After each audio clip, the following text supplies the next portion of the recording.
Free voice YouTube சேனல்ல இணைந்திருக்கும் அனைவருக்கும் உங்க உஷாவோட வணக்கம். என்னடா கையில பானையோட எங்க இருக்கும்னு பாத்தீங்க தானே. இன்னைக்கு நாம சிவகங்கை மாவட்டம் மானாமதுரை அப்படிங்கிற ஒரு ஊர்ல தான் இருக்கிறோம். இந்த மானாமதுரைய வானர வீர மாமதுரை அப்படிங்கிறாங்க.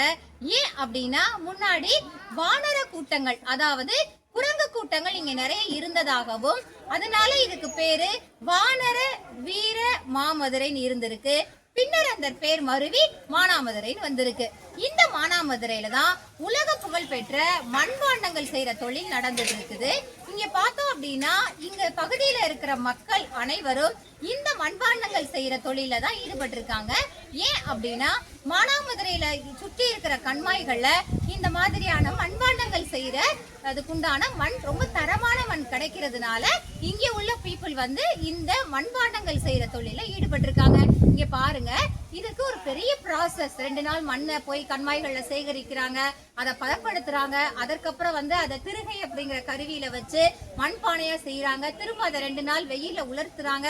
அதற்கப்புறம் அதை வந்து சூளையில வச்சு பதப்படுத்துறாங்க, வர்ணம் பூசுறாங்க. திரும்ப 1 நாள் கழிச்சு சூளையில இருந்து எடுத்து மீண்டும் அதை பக்குவப்படுத்தி இந்த மாதிரியான பயன்படுத்தக்கூடிய வகையில மண்பானையா நமக்கு தர்றாங்க. இன்னைக்கு நாம நிறைய உலோக பொருட்கள் பயன்படுத்தினாலும் இந்த மண்பாண்டம் அப்படிங்கிற ஒரு உலோகத்தை பயன்படுத்தும் போது நம்ம உடலுக்கு குளிர்ச்சியா இருக்குது.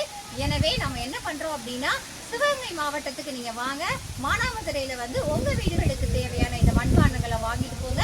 ஏன்னா மண்பானையில சமைக்கிறோம் அப்படிங்கும் போது நம்ம உடலுக்கு குளிர்ச்சியும் தரும், விரைவில் வந்து உணவு வந்து கெட்டு போகாமவும் இருக்கும். ஸோ நீங்க எல்லாருமே வாங்க. இப்ப பாத்தீங்கன்னா என் கையில அழகான ஒரு சாதம் வடிக்கிற பானை இருக்கிறது. நிறைய பாத்தீங்க அப்படின்னா பூந்தொட்டிகள், இந்த பூந்தொட்டிகள் இருக்குது. சின்ன சின்ன தயிர் ஊத்துற பாத்திரம் இருக்குது. கார்த்திகை இப்ப வரப்போற கார்த்திகைக்கு தேவையான தீப விளக்குகள் பண்ணியிருக்காங்க. நிறைய இன்னைக்கு பார்த்தோம் அப்படின்னா அடுப்பு இருக்குது, தயிர் பாத்திரம், மீன் செய்யற பாத்திரம், நிறைய வந்து சமையல் பாத்திரங்கள், விளக்குகள், சின்ன குழந்தைங்களுக்கு தேவையான பொருட்கள் எல்லாமே இருக்குது.